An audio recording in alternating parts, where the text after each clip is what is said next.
ನಮಸ್ಕಾರ ಸ್ನೇಹಿತರೆ. ನಾನು ರವಿ ಎಸ್ ಪೂಜಾರಿ, ಅರ್ಥಶಾಸ್ತ್ರದ ಉಪನ್ಯಾಸಕ. ಆತ್ಮೀಯ ವಿದ್ಯಾರ್ಥಿ ಬಂಧುಗಳೇ, ತುಂಬ ನೀವು ಇಂಟ್ರೆಸ್ಟೆಡ್ ಆಗಿ ಭಾಳ ಜನ ಎಲ್ಲ ಕ್ವಶನ್ ಮಾಡ್ತಾ ಇದ್ದೀರಿ. ಸರ್, ನಮ್ಮ PU ರಿಸಲ್ಟ್ ಯಾವಾಗ ಅಂತೇಳಿ ತುಂಬ ದಿನದಿಂದ ವೆಯ್ಟ್ ಮಾಡ್ತಾ ಇದ್ರಿ. ಇಲ್ಲಿ ಆ್ಯಕ್ಚುಲಿ ನಾಳೆಗೆ ಒಂದು ಏಪ್ರಿಲ್ 7ರಿಂದ ಪೇಪರ್ ನಮ್ಮ ಒಂದು ಏನಂದರೆ PUC ಸೆಕೆಂಡ್ ಇಯರ್ ರಿಸಲ್ಟ್ ಬರಬೇಕಾಗಿತ್ತು. ಇಲ್ಲಿ ರಿಸಲ್ಟ್ನಲ್ಲಿ ಸ್ವಲ್ಪ ವಿಳಂಬವಾಗ್ತಾ ಇದೆ. ಆ್ಯಕ್ಚುಲಿ ಬಂದಿದ್ರೆ ನಾಳೆ ಬಂದರೆ ತುಂಬ ಚೆನ್ನಾಗಿರ್ತಿತ್ತು. ಆಮೇಲೆ 8ಕ್ಕೆ ಬರ್ಬೋದು ಸಾಧ್ಯತೆಗಳು. ಯಾಕಂತಂದರೆ 9ಕ್ಕೆ ಅಂತಂದರೆ ಒಂದು ಬೈ ಎಲೆಕ್ಷನ್ ಇರೋದ್ರಿಂದಾಗಿ ಅಲ್ಲಿ 9ನೇ ತಾರೀಕು ಆಗದೆ ಇರುವಂಥ ಸಾಧ್ಯತೆಗಳು ತುಂಬ ಇದೆ. ಹಾಗಾಗಿ ಬಂದರೆ ನಾಳೆ ಬರಬೇಕು, ಇಲ್ಲ ಅಂತಂದರೆ 8ನೇ ತಾರೀಕು ಬರಬೇಕು. ಬಿಟ್ಟರೆ ಮತ್ತೆ 10ಕ್ಕೆ ಅನೌನ್ಸ್ ಮಾಡಬೇಕಾಗತ್ತೆ. ತುಂಬ ಮತ್ತೆ ಬೇರೆ ಬೇರೆ ಕನ್ಫ್ಯೂಸ್ಗಳಿದೆ. ನಾಳೆಗೆ ಬರಬೇಕು ಅಂತಂದರೆ ಒಂದೇ ಒಂದು ಗೌರ್ನಮೆಂಟ್ ಕಡೆಯಿಂದ ಏನಂತಂದರೆ ಶಿಕ್ಷಣ ಸಚಿವರಿಂದ ಅದನ್ನು ಒಂದು ಪತ್ರಿಕಾಗೋಷ್ಠಿಯನ್ನು ಉದ್ದೇಶಿಸಿ ಮಾತಾಡಿ ಅಲ್ಲಿ ಏನೇನಿದೆ ಅನ್ನೋಂಥದ್ದು ಕೊಡಬೇಕಾಗತ್ತೆ. ಕೊಟ್ಟಾಗ ಮಾತ್ರ ಅದನ್ನು ಅಪ್ರೂವಲ್ ಆದಾಗ ನೆಕ್ಸ್ಟ್ ನಮಗೆ ನಾಳೆಗೆ ಒಂದು ವೆಬ್ಸೈಟ್ನಲ್ಲಿ ನಮಗೆ ಸಿಕ್ಬಿಡುತ್ತೆ. ಹಾಗಾಗಿ ತುಂಬ ಯೂಟ್ಯೂಬರ್ಸು ಬೇರೆ ಬೇರೆ ಕಡೆ ಎಲ್ಲನೂ ಕೂಡ ಡಿಸ್ಕಷನ್ಸ್ ಮಾಡ್ತಾ ಇದ್ದಾರೆ. ಸ್ಟೂಡೆಂಟ್ಸ್ಗಳನ್ನು ನನಗೂ ಕೇಳಿದ್ದಾರೆ ಭಾಳ ಕಡೆ, ಸರ್ ನೀವು ಯಾಕೆ ಹೇಳ್ತಾ ಇಲ್ಲ ಅಂತ. ಹಾಗಾಗಿ ಇಲ್ಲಿ ಸ್ವಲ್ಪ ಒಂದು ಸರ್ಕಾರ ಕಡೆಯಿಂದನೇ ಇನ್ನೂ ಕ್ಲಿಯರ್ ಆದಂಥ ಒಂದು ಪಿಕ್ಚರ್ ನಮಗೆ ಸಿಕ್ಕಿಲ್ಲ, ಸ್ಪಷ್ಟನೆ ಸಿಕ್ಕಿಲ್ಲ. ಹಾಗಾಗಿ ಭಯ ಪಡಬೇಡಿ. ನಾಳೆಗ ಬಂದರೂ ಸರಿ, ಇಲ್ಲಾಂದ್ರೆ ನಾಡಿದ್ದೂ ಕೂಡ ಬರಬಹುದು. 8ನೇ ತಾರೀಕು 9ನೇ ತಾರೀಕಂತೂ ಬರೋಕ್ಕೆ ಸಾಧ್ಯ ಇಲ್ಲ, ಬೈ ಎಲೆಕ್ಷನ್ಸ್ ಇದೆ. ಹಾಗಾಗಿ ಬಂದರೆ ಮತ್ತೆ 10 ತಾರೀಕಿಗೆ ಕೊಡಬೇಕಾಗತ್ತೆ, ತುಂಬ ಲೇಟ್ ಆಗುತ್ತೆ. ಮುಂದೆ ಮತ್ತೆ ಸೆಕೆಂಡ್ ಎಕ್ಸಾಮ್ಸಿಗೆ ರೆಡಿ ಮಾಡೋರು ಇರ್ತಾರೆ. ಹಾಗಾಗಿ ಎಲ್ಲ ಸ್ವಲ್ಪ ಕಷ್ಟ ಆಗ್ಬೋದು. ನೋಡೋಣ, ವೆಯ್ಟ್ ಮಾಡೋಣ. ಆ್ಯಕ್ಚುಲಿ ನಾನು ಸಂಜೆಗೆ ಇವತ್ತು ಅದಕ್ಕೆ ವೆಯ್ಟ್ ಮಾಡ್ತಾ ಇದ್ದೆ. ವಿಡಿಯೋ ಲೇಟ್ ಮಾಡಬೇಕು. ಮಾಡ್ದಂತಂದ್ರೆ ಒಂದು ವೇಳೆ ಕ್ಲಿಯರ್ ಆಗಿ ಸಿಗುತ್ತಂದ್ರೆ ಮಕ್ಕಳಿಗೆ ಹೇಳೋಣ ಅಂತ. ಹಾಗಾಗಿ ಇನ್ನೂ ಕೂಡ ಸಿಕ್ಕಿಲ್ಲ, ಹಾಗಾಗಿ ಲೇಟ್ ಆಗಿದೆ. ಇರಲಿ, ನೋಡೋಣ. ಆದರೆ ನಾಳೆ ನೋಡೋಣ, ಇಲ್ಲಾಂತಾರೆ ನಾಡಿದ್ದಾದರೂ ಬರುತ್ತೆ. ಏನು ವರಿ ಮಾಡ್ಕೊಳ್ಬೇಡಿ. ಎಕ್ಸಾಮ್ಸ್ ಬಗ್ಗೆ ಆಲ್ರೆಡಿ ಚೆನ್ನಾಗಾಗಿದೆ. ಓಕೆ, ಇವತ್ತಿನ ಒಂದು ಟಾಪಿಕನ್ನು ನಾವು ಸ್ಟಾರ್ಟ್ ಮಾಡೋಣ. ನಿನ್ನಿನ ಟಾಪಿಕ್ ಎಲ್ಲಿ ಬಿಟ್ಟಿದ್ವಿ ಆಲ್ರೆಡಿ ನಿಮಗೆ ಗೊತ್ತಿದೆ. ಚಾಪ್ಟರ್ ನಂಬರ್ 1 ಅನ್ನು ಸ್ಟಾರ್ಟ್ ಆಗಿದೆ, ಇಂಟ್ರೊಡಕ್ಷನ್ ಟು ಮೈಕ್ರೋ ಎಕನಾಮಿಕ್ಸ್, ಸೂಕ್ಷ್ಮ ಅರ್ಥಶಾಸ್ತ್ರ ಪರಿಚಯ. ಅಲ್ಲಿ ಬ್ಲೂ ಪ್ರಿಂಟ್ ಬಗ್ಗೆ 2025 ಮತ್ತು 26ನೇ ಒಂದು ಸಿಲೆಬಸ್ ಅನ್ನು ಇಟ್ಕೊಂಡೇ ನಾವು ಬ್ಲೂ ಪ್ರಿಂಟ್ ಅನ್ನು ನಿನ್ನೆ ಡಿಸ್ಕಷನ್ ಮಾಡಿದ್ವಿ. ಅಲ್ಲಿ ನಿಮಗೆ ಹಿಂಟ್ ಕೊಟ್ಟಿದ್ದೆ. ಇವತ್ತಿನ ಒಂದು ಚಾಪ್ಟರ್ನಲ್ಲಿ ಅಥವಾ ಒಂದು ಕ್ಲಾಸ್ನಲ್ಲಿ ನಾವು ಏನು ಡಿಸ್ಕಷನ್ ಮಾಡೋಣ ಅಂತಂದರೆ ಒಂದು ಸಿಂಪಲ್ ಎಕಾನಮಿ ಬಗ್ಗೆ ಡಿಸ್ಕಷನ್ ಮಾಡೋಣ ಅಂತ ಹೇಳಿದೆ. 4 ಮಾರ್ಕ್ಸ್ ಇದ್ದು ಅದನ್ನೇ ಕನ್ನಡದಲ್ಲಿ ತಗೊಂಡಾಗ ಒಂದು ಸರಳವಾದಂಥ ಆರ್ಥಿಕತೆಯ ಬಗ್ಗೆ ಒಂದು ವಿವರಣೆ ಅನ್ನುವಂಥದ್ದು 4 ಅಂಕದ ಪ್ರಶ್ನೆ ಇದೆ. ಇದು ಇಲ್ಲಿ ಇಂಗ್ಲಿಷ್ನಲ್ಲಿ ಒಂದು ಪ್ರಶ್ನೆ ಏನು ಕೇಳ್ತಾರೆ ಅಂತಂದರೆ 4 ಅಂಕದ ಪ್ರಶ್ನೆ ಇದು. Briefly explain how the family, firm, weaver, teacher can use their resources to fulfill their needs in a simple economy ಅಂತ ಈ ಥರ ಒಂದು ಪ್ರಶ್ನೆಯನ್ನು ಕೇಳಬಹುದು. ಇದು 4 ಮಾರ್ಕ್ಸಿಗೆ. ಇಂಗ್ಲಿಷ್ ಮೀಡಿಯಂನಲ್ಲಿ ಆ ಥರವಾದಂಥ ಒಂದು ಪ್ರಶ್ನೆ ಬರ್ಬೋದು. ಅದೇ ರೀತಿ ಕನ್ನಡದಲ್ಲಿ ಇದನ್ನೇ ಒಂದು ಸರಳ ಆರ್ಥಿಕತೆಯಲ್ಲಿ ಕೃಷಿ, ಕುಟುಂಬ, ನೇಕಾರ, ಶಿಕ್ಷಕರು ಸಂಪನ್ಮೂಲಗಳನ್ನು ಬಳಸಿ ಹೇಗೆ ತಮ್ಮ ಅಗತ್ಯತೆಗಳನ್ನು ಪೂರೈಸಿಕೊಳ್ಳುತ್ತಾರೆ ಎಂಬುದನ್ನು ಸಂಕ್ಷಿಪ್ತವಾಗಿ ವಿವರಿಸಿರಿ. ಇದು 4 ಅಂಕದ ಪ್ರಶ್ನೆ ಆಗಿರುತ್ತೆ ಸ್ನೇಹಿತರೆ. ಹಾಗಾಗಿ ಈ ಪ್ರಶ್ನೆಗೆ ನಾವು ಆನ್ಸರನ್ನು ಯಾವ ರೀತಿಯಾಗಿ ನೋಡೋಣ ಅಂತಂದರೆ ಇಲ್ಲಿ ಸಿಂಪಲ್ ಆಗಿ ನಿಮ್ಗೆ ಹೇಳ್ತಾ ಇದ್ದೀನಿ. ಮೊದಲೇದು ಒಂದನೇ ಒಂದು ಕಾನ್ಸೆಪ್ಟನ್ನೇ ನಾನು ಇಲ್ಲಿ ತಗೊಳ್ತಾ ಇದ್ದೀನಿ. ಮೊದಲೇದಾಗಿ ಒಂದು ಸರಳ ಆರ್ಥಿಕತೆ ಅಂತ, ಹೌದಾ? ಈ ಆರ್ಥಿಕತೆಯಲ್ಲಿ ಯಾವ ರೀತಿಯಾಗಿ ಒಂದು ಒಬ್ಬ ವ್ಯಕ್ತಿ ಇದ್ದಾನೆ ಸಮಾಜದಲ್ಲಿ, ಆ ಸಮಾಜದಲ್ಲಿ ಏನೆಲ್ಲ ಆಕ್ಟಿವಿಟೀಸ್ಗಳನ್ನ ಮಾಡ್ತಾ ಇರ್ತಾನೆ ಅನ್ನುವಂಥದ್ದು ನಿಮ್ಗೆ ಗೊತ್ತಿದೆ. ಈಗ ಉದಾಹರಣೆ ತಗೋಬೇಕು ಅಂತಂದ್ರೆ ಸಮಾಜ ಅಂತಂದ್ರೆ ನಮ್ಮ ಒಂದು ಸೊಸೈಟಿ, ಹೌದಾ? ಈ ಸೊಸೈಟಿಯಲ್ಲಿ ಸಾಕಷ್ಟು ಜನರು ನೀವು ನೋಡ್ತಾ ಇರ್ತೀರಿ. ಅರ್ಲಿ ಮಾರ್ನಿಂಗ್ ಎದ್ದ ತಕ್ಷಣ ನೋಡ್ತಾ ಇದ್ರಿ, ಒಂದು ಕಡೆ ಹಾಲು ಮಾರಾಟ ಮಾಡೋನು ಬರ್ತಾರೆ, ಹೌದಾ? ಇನ್ನೊಂದು ಕಡೆ ತರಕಾರಿ ಮಾರಾಟ ಮಾಡೋರು ಬರ್ತಾರೆ, ಹೌದಾ? ಬೆಳಗ್ಗೆಯಿಂದ ನೀವು ವಿವಿಧ ರೀತಿಯಾದಂಥ ಪರ್ಸನ್ಸ್ಗಳನ್ನು ಸಮಾಜದಲ್ಲಿ ನೋಡ್ತೀರಿ, ಹೌದಾ? ದಿನನಿತ್ಯದ ಬದುಕಿನಲ್ಲಿ ನೋಡ್ತಾ ಇದ್ರಿ. ಆಮೇಲೆ ಮತ್ತೆ ಮಕ್ಕಳಿಗೆ ನೀವು ಸ್ಕೂಲಿಗೆ ರೆಡಿ ಮಾಡ್ತೀರಿ, ವ್ಯಾನ್ ಬರುತ್ತೆ. ವ್ಯಾನಿಂದ ಮಕ್ಕಳನ್ನು ತಗೊಂಡು ಸ್ಕೂಲಿಗೆ ಸೇಫಾಗಿ ಅವರನ್ನು ಏನು ಮಾಡ್ತಾ ಇದ್ದಾರೆ, ಕಳಿಸ್ತಾ ಇದ್ದಾರೆ, ಹೌದಾ? ಅಂದರೆ ಪ್ರತಿಯೊಬ್ಬ ವ್ಯಕ್ತಿಯು ತನ್ನದೇ ಆದಂಥ ರೀತಿಯಲ್ಲಿ ತಮ್ಮ ಕೆಲಸಗಳನ್ನು, ಕಾರ್ಯಕಲಾಪಗಳಲ್ಲಿ ತೊಡ್ಕೊಂಡಿರ್ತಾರೆ. ಮೂಲ ಉದ್ದೇಶ ಏನಂತಂದರೆ, ಒಂದು ಮೂಲ ಉದ್ದೇಶ ನಿಮಗೆ ಗೊತ್ತಿರಲಿ ಸ್ನೇಹಿತರೆ, ಅವರ ಉದ್ದೇಶ ಏನಂತಂದರೆ ಅರ್ನ್ ಆಫ್ ಇನ್ಕಮ್, ಹೌದಾ? Earn of income. ಹಾಗಾಗಿ ಎಕನಾಮಿಕ್ಸ್ನಲ್ಲಿ ನಾವು ಅದನ್ನು ಏನಂತ ಕರಿತಾ ಇದೀವಿ, ಆದಾಯ ಅಂತ ಕರಿತಾ ಇದೀವಿ, ಹೌದಾ? ಈ ಆದಾಯಕ್ಕೋಸ್ಕರನೇ ಪ್ರತಿಯೊಬ್ಬ ವ್ಯಕ್ತಿ ತಮ್ಮ ಸಮಾಜದಲ್ಲಿ ತಮ್ಮ ಆಗು ಹೋಗುಗಳನ್ನು ಏನು ಮಾಡ್ತಾ ಇದ್ದಾನೆ ಅಂತಂದರೆ ಸರಕು ಮತ್ತು ಸೇವೆಗಳಲ್ಲಿ ಭಾಗಿಯಾಗಿರುತ್ತಾರೆ. ಆ ಸಮಾಜದಲ್ಲಿ ಭಾಗಿಯಾಗಿರೋದ್ರಿಂದಾಗಿ ಅವ ಏನು ಮಾಡ್ತಾನೆ ಅಂತಂದರೆ ಅವನಿಗೆ ಒಂದಷ್ಟು ನಿರ್ದಿಷ್ಟ ಪ್ರಮಾಣದ ಆದಾಯ ಬರುತ್ತೆ. ಹೌದಾ. ಆ ಆದಾಯದಿಂದ ತನಗೆ ಬೇಕಾಗಿರುವಂತ ಅಗತ್ಯತೆಗಳನ್ನ ಫುಲ್ಫಿಲ್ ಮಾಡ್ಕೊಳ್ತಾನೆ. ಹೌದಾ. ಅದಕ್ಕೆ ನಾನು ಎಕ್ಸಾಂಪಲ್ ತಗೊಂಡೆ. ನಾನು ತರಕಾರಿ ಮಾರುವ ಒಬ್ಬ ವ್ಯಕ್ತಿ, ಹಾಲು ಮಾರುವ ಒಬ್ಬ ವ್ಯಕ್ತಿ, ಹೌದಾ. ಸೊ ಮಕ್ಕಳಿಗೆ ರೆಡಿ ಆದ ನಂತರ ವ್ಯಾನ್ ನ ತಗೊಂಡು ಹೋಗ್ತಾನೆ. ಸೊ ಅವ ಒಬ್ಬ ವ್ಯಕ್ತಿ, ಅಲ್ಲಿ ಡ್ರೈವರ್ ಅಂತ ಕರಿತಾ ಇದೀವಿ. ಹೌದಾ. ಈ ರೀತಿಯಾಗಿ ಅದಾದ ನಂತರ ನೆಕ್ಸ್ಟ್ ನೋಡ್ತಾ ಇದ್ರಿ ಬೇರೆ ಬೇರೆ ರೀತಿಯಾದಂತ ಒಂದು ವರ್ಕ್ ಅನ್ನ ಮಾಡುವಂತವ್ರು. ಸೊ ಮುಂದೆ ಸಮಾಜದಲ್ಲಿ ಬರುವಂತವ್ರು, ಮತ್ತೆ ಇಲ್ಲಿ ನಿಮ್ಗೆ ಎಕ್ಸಾಂಪಲ್ ಕೊಟ್ಟಿರ್ತಾನೆ, ಒಬ್ಬ ನೇಕಾರ, ಹೌದಾ, ಒಂದು ಕೃಷಿ ಕುಟುಂಬ, ಮತ್ತೆ ಶಿಕ್ಷಕರು, ಒಬ್ಬ ಕೆಲಸಗಾರ. ಈ ರೀತಿಯಾಗಿ 4 ಎಕ್ಸಾಂಪಲ್ ಗಳನ್ನು ಕೊಟ್ಟು ನಾವು ಸಿಂಪ್ಲಿಫೈ ಮಾಡಿ ಅದನ್ನ ಇವತ್ತು ಸೊ ಕಂಪ್ಲೀಟ್ ಮಾಡಬೇಕಾಗತ್ತೆ, ಕಾನ್ಸೆಪ್ಟ್ ಅನ್ನ ಕ್ಲಿಯರ್ ಮಾಡಬೇಕಾಗತ್ತೆ. ಹೌದಾ. ಇದು 4 ಮಾರ್ಕ್ಸ್ ಸಿಗಿದೆ, ಅದಕ್ಕೋಸ್ಕರ ಹೇಳ್ತಾ ಇದ್ದೀನಿ. ಸೊ ಇಲ್ಲಿ ತಗೊಂಡಾಗ ಫಸ್ಟ್ ನಾವು ನೋಡೋಣ ಸಮಾಜ. ಹೌದಾ. ಸಮಾಜ ಅನ್ನುವಂಥದ್ದು ನಿಮ್ಗೆ ಗೊತ್ತಿದೆ, ಈ ಸೊಸೈಟಿ. ಈ ಸೊಸೈಟಿಯಲ್ಲಿ ಸೊ ಜನರಿಗೆ ತಮ್ಮ ದೈನಂದಿನ ಒಂದು ಬದುಕಿನಲ್ಲಿ ಅಲ್ಲೇನಾಗ್ತಾ ಇದೆ, ಜೀವನದಲ್ಲಿ ಹಲವಾರು ಸರಕು ಮತ್ತು ಸೇವೆಗಳ ಒಂದು ಅಗತ್ಯತೆ ಇದೆ. ಹೌದಾ. ಸರಕು ಮತ್ತು ಸೇವೆಗಳು ಅಂತಂದ್ರೆ ಯಾವುದು, ಕಣ್ಣಿಗೆ ಕಾಣುವಂಥದ್ದು, ವಿಸಿಬಲ್ ಐಟಮ್ ಅಂತ ಕರಿತಾ ಇದೀವಿ. ಹೌದಾ. Visible items. ಸೊ ಅದು ಕಣ್ಣಿಗೆ ಕಾಣುವಂಥದ್ದು, ಯಂತ್ರೋಪಕರಣಗಳಿದೆ, ಸರಕು ಇದೆ. ಹೌದಾ. ಸೊ ಬೇರೆ ಬೇರೆ ರೀತಿಯಾದಂತಹ ವಸ್ತುಗಳಿದೆ. ಆ ವಸ್ತುಗಳಿಗೆ ನಾವು ಸರಕು ಅಂತ ಹೇಳಿ ಕರಿತಾ ಇದೀವಿ. ನಿರ್ದಿಷ್ಟವಾದಂತಹ ಒಂದು ಅದಕ್ಕೆ ಆಕಾರ ಇದೆ, ಶೇಪ್ ಇದೆ. ಸೊ ಅದಕ್ಕೆ ಆ ಒಂದು ಇದ್ರ ಮೇಲೆ ನಾವುಗಳನ್ನ ಸರಕು ಅಂತೇಳಿ ನಾವು ನಿರ್ದಿಷ್ಟವಾಗಿ ಹೇಳ್ತೀವಿ. ಈಗ ಒಂದು ಪೆನ್ ಇದೆ, ಪೆನ್ಸಿಲ್ ಇದೆ, ಹೌದಾ, ಮೈಕ್ ಇದೆ, ಬೇರೆ ಬೇರೆ ರೀತಿಯಾದಂತಹ ಒಂದು ವಸ್ತುಗಳಿದೆ. ಅವುಗಳನ್ನ ತಯಾರು ಮಾಡುವಂತ ಒಂದು ಕಂಪನಿ ಆಗಿರ್ಬೋದು, ಒಬ್ಬ ವ್ಯಕ್ತಿ ಇರ್ಬೋದು, ಉತ್ಪಾದನಕಾರ ಆಗಿರ್ಬೋದು. ಅದೇ ರೀತಿಯಾಗಿ ತೆಗೆದುಕೊಳ್ಳುವಂತ ವ್ಯಕ್ತಿನೂ ಇರ್ತಾನೆ. ಅವನಿಗೆ ನಾವೇನ್ ಕರಿತಾ ಇದೀವಿ, ಇಲ್ಲಿ ಅನುಭೋಗಿದಾರ ಅಂತ ಕರಿತಾ ಇದೀವಿ. ಹೌದಾ. ಎರಡೂ ಕೂಡ ಪ್ರೊಸೆಸ್ ನಡೀತಾ ಇದೆ. ಇಲ್ಲಿ ಸರಕು ಮತ್ತು ಸೇವೆ ಅಂತಿದೆ. ಹೌದಾ. ಸರಕು ಅಂದ್ರೆ ಕಣ್ಣಿಗೆ ಕಾಣುವಂತ ಗೋಚರ ಸರಕುಗಳು. ಸೇವೆಗಳಂತಂದ್ರೆ ಯಾವುದು, ಆಲ್ರೆಡಿ ಅಗೋಚರ ಸರಕುಗಳು ಅಂತ ಹೇಳಿ ಕರಿತಾ ಇದೀವಿ. ಅಗೋಚರ ಅಂದ್ರೆ ಇಂಟ್ಯಾಂಜಬಲ್ ಅಂತ ಕರಿತಾ ಇದೀವಿ. ಟ್ಯಾಂಜಬಲ್ ಅಂದ್ರೆ ಕಣ್ಣಿಗೆ ಕಾಣೋದು, ಇಂಟ್ಯಾಂಜಬಲ್ ಅಂತಂದ್ರೆ ಸರ್ವಿಸಸ್. ಫಾರ್ ಎಕ್ಸಾಂಪಲ್ ಶಿಕ್ಷಕ ಇದ್ದಾರೆ. ಸೊ ಅವ್ರು ಏನ್ ಮಾಡ್ತಾ ಇದ್ದಾರೆ, ತಮ್ಮಲ್ಲಿರುವಂತಹ ನಾಲೆಜ್ ಅನ್ನು ಕೊಟ್ಟು ಸೊ ಅವ್ರು ಏನ್ ಮಾಡ್ತಾ ಇದ್ದಾರೆ, ಟ್ಯೂಷನ್ಸ್ ಅನ್ನು ನಡೆಸ್ತಾ ಇದ್ದಾರೆ ಅಂತ ತಿಳ್ಕೊಳ್ಳಿ. ಶಾಲೆಯಲ್ಲಿ ಟೀಚರ್ ಆಗಿ ಕೆಲಸ ಮಾಡ್ತಾ ಇದ್ದಾರೆ, ಕಾಲೇಜಲ್ಲಿ ಲೆಕ್ಚರ್ಸ್ ಆಗಿ ಪಾಠ ಮಾಡ್ತಾ ಇದ್ದಾರೆ. ಸೊ ಒಬ್ಬ ವೈದ್ಯ ಇದ್ದಾನೆ, ಅವ ವೈದ್ಯ ಏನ್ ಮಾಡ್ತಾ ಇದ್ದಾನೆ, ರೋಗಿಗೆ ಚಿಕಿತ್ಸೆಯನ್ನು ನೀಡುವುದರ ಮೂಲಕ ಅಲ್ಲಿ ಆದಾಯನ ಗಳಿಸ್ತಾನೆ. ಹೌದಾ. ಸೊ ಒಬ್ಬ ಇಂಜಿನಿಯರ್ ಇದ್ದಾನೆ ಅಂತ ತಿಳ್ಕೋರಿ. ಇಂಜಿನಿಯರ್ ಏನ್ ಮಾಡ್ತಾರೆ ಅಂತಂದ್ರೆ ಸೊ ತಮ್ಮ ನಾಲೆಜ್ ಅನ್ನ ಯೂಸ್ ಮಾಡಿಕೊಂಡು ಅಲ್ಲಿ ಪ್ಲಾನ್ ಗಳನ್ನ ಹಾಕಿ ಸೊ ಅದ್ರ ಮುಖಾಂತರ ಕಟ್ಟಡಗಳನ್ನು ತಯಾರು ಮಾಡ್ತಾನೆ. ಹೌದಾ. ಸೊ ಈ ರೀತಿಯಾಗಿ ಬಿಲ್ಡಿಂಗ್ ಗಳನ್ನ ತಯಾರಾಗುತ್ತೆ. ಈ ರೀತಿಯಾದಂತ ಸೊ ಬೇರೆ ಬೇರೆ ರೀತಿಯಾಗಿ ಕೆಲಸಗಳನ್ನು ಮಾಡ್ತಾರೆ. ಅದಕ್ಕೆ ಪ್ರತಿಯಾಗಿ ಅವರಿಗೆ ಸಂಬಳವನ್ನ ಸಿಗುತ್ತೆ. ಬ್ಯಾಂಕಿಂಗ್ ಅಲ್ಲಿ ಇರ್ಬೋದು. ಸೊ ಬೇರೆ ಬೇರೆ ರೀತಿ ಅಂತ. ಹಾಗಾಗಿ ಇಲ್ಲಿ ಸರಕು ಮತ್ತು ಸೇವೆಗಳ ಒಂದು ಅಗತ್ಯ ಇರುತ್ತೆ ಸಮಾಜದಲ್ಲಿ. ಸರಿನಾ. ಈ ಒಂದು ಕಾನ್ಸೆಪ್ಟ್ ಅನ್ನ ನಿಮ್ಗೆ ಗೊತ್ತಾಯ್ತು. ಅದಾದಂತ ನೆಕ್ಸ್ಟ್ ಬರುತ್ತೆ ಸರಕುಗಳು ಅಂತ. ಹೌದಾ. ಈಗ ಮೊದಲನೇ ಪಾಯಿಂಟ್, ಸೊ ಮಾನವನ ಬಯಕೆಗಳನ್ನು ಏನಾಗ್ತಾ ಇದೆ ಅಂತಂದ್ರೆ ಇಲ್ಲಿ ಅಪರಿಮಿತವಾಗಿದೆ. ಆ ಅಪರಿಮಿತವಾದಂತಹ ಬಯಕೆಗಳನ್ನ ತೃಪ್ತಿಪಡಿಸಲು ಸರಕುಗಳು ಏನಾಗಿದೆ, ನಿರ್ದಿಷ್ಟ ಪ್ರಮಾಣದಲ್ಲಿದೆ. ಹೌದಾ. ಸೊ ನಾವು ಅದಕ್ಕೆ ಹೇಳ್ತಾ ಇದೀವಿ, ನಿಮ್ಗೆ ಗೊತ್ತಿದೆ, ನಮ್ಮ ಒಂದು ಮೂಲ ಪಾಠ ಫಸ್ಟ್ ಇಯರ್ ಅಲ್ಲಿ ಕೂಡ ಗೊತ್ತಿರುತ್ತೆ ನಿಮ್ಗೆ. So women wants are unlimited. ಹೌದಾ. Women wants are unlimited but resources are limited ಅಂತ ಕರಿತಾ ಇದೀವಿ. ಹೌದಾ. ಅಂದ್ರೆ ಏನು, ನಮ್ಮಲ್ಲಿರುವಂತಹ ಸರಕು ಮತ್ತು ಸೇವೆಗಳ ಒಂದು ಸಂಪನ್ಮೂಲಗಳ ಒಂದು ಪ್ರಮಾಣ ಏನಾಗಿದೆ, ಬಹಳ ಕಡಿಮೆಯಲ್ಲಿದೆ ಅಂತ. ಹೌದಾ. ಆದ್ರೆ ಅದನ್ನ ಅನುಭವಿಸುವಂತ ಪ್ರಮಾಣ ಸಂಖ್ಯೆ ಜಾಸ್ತಿ ಇದೆ ಅಂತ. ಹಾಗಾಗಿ ಸಮಾಜದಲ್ಲಿ ಅಲ್ಲಿ ಕೊರತೆ ಬರುತ್ತೆ ಅಂತ, ಸ್ಕೇರ್ಸಿಟಿ ಬರುತ್ತೆ ಅಂತ ನಾವು ಓದಿದ್ವಿ. ಸೊ ಯಾವುದು ಫಸ್ಟ್ ಇಯರ್ ಒಳಗೆ ನಿಮ್ಗೆ ಗೊತ್ತಿದೆ, ಮೂಲ ಪಾಠ, ಅರ್ಥಶಾಸ್ತ್ರ ಮೂಲ ಪಾಠ ಅದೇ ಇರುವಂತದ್ದು. ಹಾಗಾಗಿ ಅಲ್ಲಿ ಮನುಷ್ಯನ ಒಂದು ಅಂದ್ರೆ ಮಾನವನ ಬಯಕೆಗಳು ಮತ್ತು ಅವನ ಅಗತ್ಯತೆಗಳು, ಹೌದಾ, ಪೂರೈಸುವ ಒಂದು ಭೌತಿಕ ಶಕ್ತಿ ಯಾಗಿರುವಂತ ಸರಕುಗಳು. ಹೌದಾ. ಸರಕುಗಳಿಗೆ ಏನಾಗಿದೆ, ಸೊ ಮನುಷ್ಯನ ಒಂದು ಆಸೆ ಮತ್ತು ಆಕಾಂಕ್ಷೆಗಳನ್ನ, ಬಯಕೆಗಳನ್ನ ಫುಲ್ಫಿಲ್ ಮಾಡುವಂತ ಒಂದು ಸರಕುಗಳು. ಹೌದಾ. ಭೌತಿಕ ಸರಕುಗಳಂತ ಹೇಳಿ ನಾವು ಅದನ್ನ ಕರಿತಾರೆ. ಅವುಗಳಿಗೆ ಸೊ ಅದನ್ನೇ ಗೋಚರ ಪದಾರ್ಥಗಳು. ಉದಾಹರಣೆಗೆ ಆಹಾರ ಇದೆ, ಬಟ್ಟೆ ಇದೆ, ಗಡಿಯಾರ ಇದೆ, ಕಾರು ಇದೆ, ಬಂಗಲ್ ಇದೆ, ಸ್ಕೂಟರ್ ಇದೆ ಇತ್ಯಾದಿ. ಹೌದಾ. ಇವೆಲ್ಲನೂ ಕೂಡ ಕಣ್ಣಿಗೆ ಕಾಣುತ್ತೆ. ಹೌದಾ. ಕಣ್ಣಿಗೆ ಕಾಣುತ್ತೆ. ಹಾಗಾಗಿ ಇವುಗಳಿಗೆ ಏನಂತ ಕರಿತಾ ಇದೀವಿ, ಸರಕುಗಳು ಅಂತ ಕರಿತಾ ಇದೀವಿ. ಅಂದ್ರೆ ಅದನ್ನ ಗೂಡ್ಸ್ ಅಂತ ಕರಿತಾ ಇದೀವಿ, ನೆನ್ಪಿಟ್ಕೊಳ್ಳಿ ಸ್ನೇಹಿತರೆ. ಇಲ್ಲ ಅಂದ್ರೆ ಟ್ಯಾಂಜಬಲ್ಸ್ ಅಂತಾನು ಕೂಡ ಕರಿಬಹುದು. ಹೌದಾ. ಟ್ಯಾಂಜಬಲ್ ಅಂತ ಯಾವುದು, ಸರಕುಗಳಿಗೆ. ಅದಾದಂತ ನೆಕ್ಸ್ಟ್ ಬರುತ್ತೆ ಎರಡನೇದು ಸೇವೆಗಳು ಅಂತ. ಸೇವೆಗಳಂದ್ರೆ ಸರ್ವಿಸ್. ಹೌದಾ. ಇಲ್ಲಿ ಅದನ್ನೇ ನಾವು ಸೊ ಇಂಟ್ಯಾಂಜಬಲ್ ಅಂತ ಕರಿತಾ ಇದೀವಿ. ಹೌದಾ. ಇಂಟ್ಯಾಂಜಬಲ್. ಇಲ್ಲಿ ನೋಡಿ, ಮಾನವನ ಬಯಕೆಗಳನ್ನ ಅಥವಾ ಬಯಕೆಗಳಿಗೆ, ಅಗತ್ಯಗಳಿಗೆ ಅಗೋಚರ ತೃಪ್ತಿಯನ್ನು ನೀಡುವಂಥದ್ದು.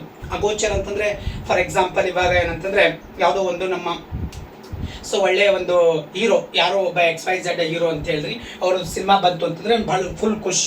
ಅವಾಗೆಲ್ಲ ಫ್ಯಾಮಿಲಿ ಏನು ಮಾಡ್ತಾ ಇದೀವಿ, ಇಡೀ ಸಿನಿಮಾನ ನೋಡಕ್ಕೆ ಹೋಗ್ಬಿಡ್ತೀವಿ, ಅಲ್ಲಿ ಎಂಜಾಯ್ ಮಾಡ್ತಾ ಇದೀವಿ. ಹೌದಾ? ಅದು ಯಾವುದು ಸರಕು ಅಥವಾ ಸೇವೆ?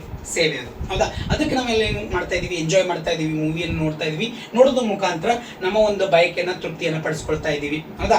ಏನು ತೃಪ್ತಿ ಪಡಿಸ್ಕೊಳ್ತಾ ಇದ್ದೀರಿ? ನಿಮ್ಮ ಒಂದು ಆಸೆ ಏನಿತ್ತು, ಮೂವಿ ನೋಡಬೇಕು ಅಂತ, ಎಂಜಾಯ್ ಮಾಡ್ಬೇಕಂತಿತ್ತು, ಅದು ಎದರಲ್ಲಿ ಬರುತ್ತೆ? ಸೇವೆಯಲ್ಲೇ ಬರುತ್ತೆ. ಹೌದಾ? ಸೊ ಆ ಸೇವೆ ಅದೇ ರೀತಿಯಾಗಿ ನಾನಾ ರೀತಿಯಾದಂತಹ ಒಂದು ಸೇವೆಗಳನ್ನು ನಮ್ಮಲ್ಲಿ ಸಮಾಜ ನೋಡ್ತೀವಿ. ಹೌದಾ? ಅದಕ್ಕೆ ನೋಡ್ರಿ, ಸೊ ಮಾನವನ ಬಯಕೆಗಳಿಗೆ, ಅಗತ್ಯಗಳಿಗೆ ಅಗೋಚರ ತೃಪ್ತಿಯನ್ನು ನೀಡುತ್ತದೆ. ಅಗೋಚರ ನಮ್ಗೆ ಗೊತ್ತಾಗ್ಲಾರ್ದಂಗೆ. ಹೌದಾ? ಹಸಿವೆ ಆಗಿದೆ. ಹೌದಾ? ಹಸಿವೆ ಆದಾಗ ನಮ್ಗೆ ಏನ್ ಬೇಕು? ಊಟ ಬೇಕು. ಹೌದಾ? ಸೊ ಊಟ ಸಿಗುತ್ತಂದ್ರೆ, ಊಟ ಮಾಡಿದೀವಿ ಅಂದ್ರೆ ಅವಾಗ ತೃಪ್ತಿ ಆಗುತ್ತೆ, ಸ್ಯಾಟಿಸ್ಫೈಡ್ ಆಗುತ್ತೆ. ಸೊ ಆ ಊಟ ಏನಾಗ್ತದ? ಅದು ಸರಕಾಗತ್ತೆ. ಹೌದಾ? ಸರಕಾಗತ್ತೆ. ಸೊ ಕೆಲವು ಸಲ ಸರಕು ಇರ್ಲಾರ್ದಂಗೆ ಕೆಲವು ಸಲ ನಮ್ಗೆ ತೃಪ್ತಿ ಆಗತ್ತೆ. ಹೌದಾ? ಸಂಗೀತ ಕೇಳೋದ್ರ ಮೂಲಕ ಆನಂದ ಅನಿಸುತ್ತೆ. ಹೌದಾ? ಮನಸ್ಸಿಗೆ ನೆಮ್ಮದಿ, ಮುದ ನೀಡುತ್ತೆ. ಸೊ ಅದು ಯಾವುದು? ಸೇವೆಯಲ್ಲಿ ಬರುತ್ತೆ. ಹೌದಾ? ಸೊ ಡ್ಯಾನ್ಸ್, ಸೊ ಯಾರೋ ಒಬ್ಬ ಡ್ಯಾನ್ಸ್ ಅನ್ನ ಚೆನ್ನಾಗಿ ಮಾಡ್ತಾ ಇದ್ದಾರೆ ಅಂತಂದ್ರೆ ಅದರಿಂದನೂ ಕೂಡ ಖುಷಿ ಸಿಗುತ್ತೆ, ನಮ್ಗೆ ಸಂತೋಷ ಸಿಗುತ್ತೆ, ತೃಪ್ತಿ ಸಿಗುತ್ತೆ. ಅದಕ್ಕೆ ಕೂಡ ಅದು ಸೇವೆ ಆಗತ್ತೆ. ಹೌದಾ? ಡ್ಯಾನ್ಸ್ ಆಗಿರ್ಬೋದು, ಬೇರೆ ಬೇರೆ ಅವು ಎಲ್ಲಾನು ಕೂಡ ಇದ್ರೊಳಗೆ ಬರುತ್ತೆ. ನೋಡಿ, ಉದಾಹರಣೆ ನಾನು ತಗೊಂಡಿದ್ದೀನಿ. ವೈದ್ಯರು, ಸಾರಿಗೆ, ಅಂಚೆ ಸೇವೆ. ಹೌದಾ? ವೈದ್ಯರು ಅಂದ್ರೆ ಡಾಕ್ಟರ್ಸು. ಹೌದಾ? ಸಾರಿಗೆ ಅಂದ್ರೆ ಟ್ರಾನ್ಸ್ಪೋರ್ಟ್, ಅದು ಬಸ್ ಆಗಿರ್ಬೋದು, ಬೇರೆ ಬೇರೆ ಆಗಿರ್ಬೋದು. ಹೌದಾ? ಸೊ ಅಂಚೆ ಸೇವೆಗಳು, ಶಿಕ್ಷಕರು, ನೂಲುಕಾರ, ವಕೀಲರು. ಹೌದಾ? ಇವರೆಲ್ಲರೂ ಕೂಡ ಎದ್ರೊಳಗೆ ಬರ್ತಾರೆ? ಸೇವೆಯಲ್ಲಿ ಸಲ್ಲಿಸುವಂತ ವ್ಯಕ್ತಿಗಳು. ನೀವು ಎಕ್ಸಾಂಪಲ್ ಇಷ್ಟು ಬರ್ಬೇಕಂತಿಲ್ಲ, ನಿಮ್ಗೆ ಎಕ್ಸಾಂಪಲ್ ನೆನಪಿರ್ಲಿ ಅಂತೇಳಿ ನಾನು ಇಷ್ಟು ಕೊಟ್ಟಿದ್ದೀನಿ. ಹೌದಾ? ನಿಮ್ಗೆ ಅಕ್ಷರ ಫೌಂಡ್ ಭಾಳ ಸಣ್ಣದಾಗಿ ಕಾಣ್ತಾ ಇರ್ಬೋದು. ಸೊ ದಯವಿಟ್ಟು ಕಮೆಂಟ್ ಮಾಡಿ, ಕಾಣಲಿಲ್ಲ ಅಂತಂದ್ರೆ ಅದಕ್ಕೆ ಹೇಳ್ತಾ ಇದ್ದೀನಿ, ಭಾಳ ನಿಧಾನವಾಗಿ ಹೇಳ್ತಾ ಇದ್ದೀನಿ. ಸೊ ಲೇಟ್ ಆದ್ರೂ ಪರವಾಗಿಲ್ಲ, ಸೊ ತೊಂದರೆ ಇಲ್ಲ. ಹೌದಾ? ಯಾಕಂದ್ರೆ ನನ್ನ ಬೋರ್ಡು ಒಂದೇ ಇದ್ರೊಳಗೆ ಎಲ್ಲಾನು ಕೂಡ ಎಕ್ಸ್ಪ್ಲೇನ್ ಮಾಡ್ಬೇಕಾಗತ್ತೆ ಅಲ್ಲ, ಹಾಗಾಗಿ ಸ್ವಲ್ಪ ಸಣ್ಣದಾಗಿ ಬರ್ದಿದ್ದೀನಿ. ಸೊ ಒಂದ್ ವೇಳೆ ಇಲ್ಲ ಸರ್ ಇನ್ನೂ ಕಾಣ್ತಾ ಇಲ್ಲ ಅಂದ್ರೆ ಸ್ವಲ್ಪ ಮುಂದಿನ ವಿಡಿಯೋನಲ್ಲಿ ಪೌಂಡ್ ದೊಡ್ಡದು ಮಾಡ್ಕೊಂಡಿರ್ತೀನಿ, ಅದನ್ನು ಕಮೆಂಟ್ ಬಾಕ್ಸ್ ಅಲ್ಲಿ ತಿಳಿಸಿ. ಇದಾದಂತ ನೆಕ್ಸ್ಟ್ ಹೋಗೋಣ. ಪ್ರತಿಯೊಬ್ಬ ವ್ಯಕ್ತಿಯು ತನ್ನಲ್ಲಿರುವಂತಹ ಸಂಪನ್ಮೂಲಗಳನ್ನು ಉಪಯೋಗಿಸಿಕೊಂಡು ಅಗತ್ಯತೆಗಳನ್ನು ಪೂರೈಸಿಕೊಳ್ಳಬಹುದು. ಹೌದಾ? ಪ್ರತಿಯೊಬ್ಬ ವ್ಯಕ್ತಿಗೂ ಆಸೆಗಳಿರುತ್ತೆ, ಆಕಾಂಕ್ಷೆಗಳಿರುತ್ತೆ. ಹೌದಾ? ಆ ಆಕಾಂಕ್ಷೆಗಳನ್ನ ಫುಲ್ಫಿಲ್ ಮಾಡ್ಕೋಬೇಕಾದ್ರೆ ಒಂದು ಕಡೆ ಕೆಲಸ ಮಾಡಬೇಕು, ಇನ್ನೊಂದು ಕಡೆ ಎಂಜಾಯ್ ಮಾಡಬೇಕು. ಹೌದಾ? ನಾನು ಟೀಚರ್ ಇದ್ದೀನಿ ಅಂದರೆ ಶಾಲೆಯಲ್ಲಿ, ಕಾಲೇಜಿನಲ್ಲಿ ಪಾಠ ಮಾಡಬೇಕು. ಆ ಪಾಠ ಮಾಡಿದಾಗ ತಿಂಗಳಿಗೆ ನನಗೆ ಸ್ಯಾಲ್ರಿ ಬರುತ್ತೆ. ಆ ಸ್ಯಾಲ್ರಿನ ತಗೊಂಡು ನಾನು ಏನು ಮಾಡ್ತಾ ಇದ್ದೀನಿ? ಸ್ಯಾಲ್ರಿ ತಗೊಂಡು ಏನು ಮಾಡ್ತಾ ಇದ್ದೀನಿ? ನನಗೆ ಬೇಕಾಗಿರುವಂಥ ಒಂದು ಇದನ್ನು ಇದು ಮಾಡ್ತಾ ಇದ್ದೀನಿ. ಅಂದರೆ ಯಾವುದು? ಸೊ ಮಕ್ಕಳಿಗೆ ಎಜುಕೇಷನ್ ಕೊಡ್ತಾ ಇದ್ದೀನಿ, ಮತ್ತೆ ಏನಂತಂದರೆ ಎಜುಕೇಷನ್ಗೋಸ್ಕರ ಖರ್ಚು ಮಾಡ್ತಾ ಇದ್ದೀವಿ. ನಮ್ಗೆ ದಿನನಿತ್ಯದ ವಸ್ತುಗಳು ಏನು ಬೇಕು ಅದನ್ನು ತಗೊಳ್ತಾ ಇದ್ದೀವಿ. ಸೊ ಅದಕ್ಕೆ ತನ್ನದೇ ಆದಂಥ ಎಲ್ಲ ವ್ಯಕ್ತಿಗೂ ತನ್ನದೇ ಆದಂಥ ಆಸೆ, ಆಕಾಂಕ್ಷೆಗಳು ಇರುತ್ತೆ. ಅದನ್ನು ಫುಲ್ಫಿಲ್ ಮಾಡ್ಕೊಳ್ಳೋಕ್ಕೆ ನಮ್ಗೆ ಸಹಾಯ ಆಗುತ್ತೆ. ಹೌದಾ? ಅದಕ್ಕೋಸ್ಕರ ಪ್ರತಿಯೊಬ್ಬ ವ್ಯಕ್ತಿಯು ತನ್ನಲ್ಲಿರುವಂಥ ಸಂಪನ್ಮೂಲಗಳನ್ನು ಉಪಯೋಗಿಸಿಕೊಂಡು, ಸಂಪನ್ಮೂಲ ಅಂತಂದ್ರೆ ಇಲ್ಲಿ ನಮ್ಗೆ ನಮ್ಮಲ್ಲಿರುವಂಥ ನಾಲೆಜ್, ಟ್ಯಾಲೆಂಟ್ ಅವೆಲ್ಲನೂ ಕೂಡ ಬರುತ್ತೆ. ಇಲ್ಲಾಂದ್ರೆ ರಾ ಮೆಟೀರಿಯಲ್ಸ್ ಇರ್ಬೋದು, ಲ್ಯಾಂಡ್, ಲೇಬರ್, ಕ್ಯಾಪಿಟಲ್, ಆರ್ಗನೈಸೇಷನ್ ಇವೆಲ್ಲನೂ ಕೂಡ ಅದರೊಳಗೆ ಬರುತ್ತೆ.